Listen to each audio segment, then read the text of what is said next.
Пане Сергію, по-перше, чи готові ви особисто голосувати за подання Генеральної прокуратури? 6 подань, я так розумію, в четвер буде пакетне голосування.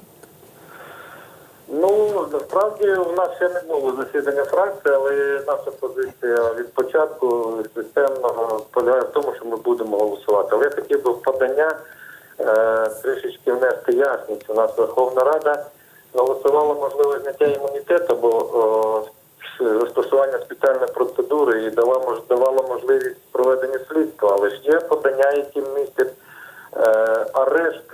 Тут можна згадувати багато, в тому числі негативних рішень Верховної Ради, які не були проголосовані. Тому в цих поданнях також є не тільки застосування спеціальної процедури, тобто зняття імунітету, недоторканності, а і арешт на окремих депутатів і притягнення до кримінальної відповідальності. Тому будемо дивитися, очевидно, це буде засідання фракції. Я особисто буду підтримувати лінію, голосувати повністю за весь пакет.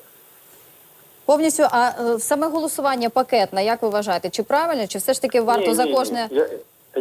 Я ще не готовий сказати, я ще не бачу інформації, що це буде саме пакетне голосування. Думаю, процедура передбачає по кожному випадку окрему процедуру, окрему проект постанови, окреме голосування. Тому пакетне голосування, напевно, це щось незрозуміле для мене поки що. Сам момент зняття депутатської недоторканності, як ви вважаєте, чи варто сьогодні голосувати за відповідний законопроект і знімати із усіх народних обранців ось цей імунітет?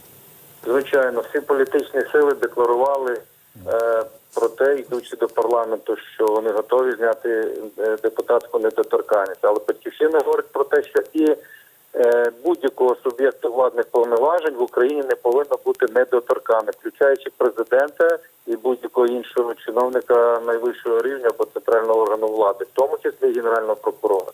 Ну тут я з вами згодна, але ж потрібно з чогось починати. Хто має зробити перший крок? Я вважаю, що ми бачимо перші кроки, ми будемо голосувати, я зараз говорю про Батьківщину, але насправді не бачу найменшої рефлексії від президента до прикладу, про зняття імунітету там з самого президента, або про те, що мав би бути механізм відкликання президента. Почекайте, тобто без цього механізму, без зняття імунітету з президента Батьківщина не готова голосувати за зняття недоторканності з депутатів, так? Ні, ми будемо голосувати, навпаки. Але ми також вважаємо і вимагаємо, щоб у нас в Україні недоторканих людей не було взагалі апріорі. Ну, це ми всі хочемо. Пане Сергію, а скажіть, будь ласка, от ви як народний депутат, що вам дає ця недоторканність? Абсолютно нічого. Я не знаю, що це вона дає. Дивлячись на те, що такі події, які ми бачимо, що народних депутатів і записують, і відео знімають навіть, то про що може йти мова? Про які імунітети? Все рівно записуються, все рівно є фактаж, є всі моменти. Хоча законодавство забороняє напряму слухати народного депутата, вести там якісь розшукові речі, будь-які інші речі. Тобто тут ми бачимо абсолютне нівелювання законів, тобто, не зважаючи на те, що це заборонено. Пане Сергію, тому для чого така недоторканність і взагалі для чого вона в принципі?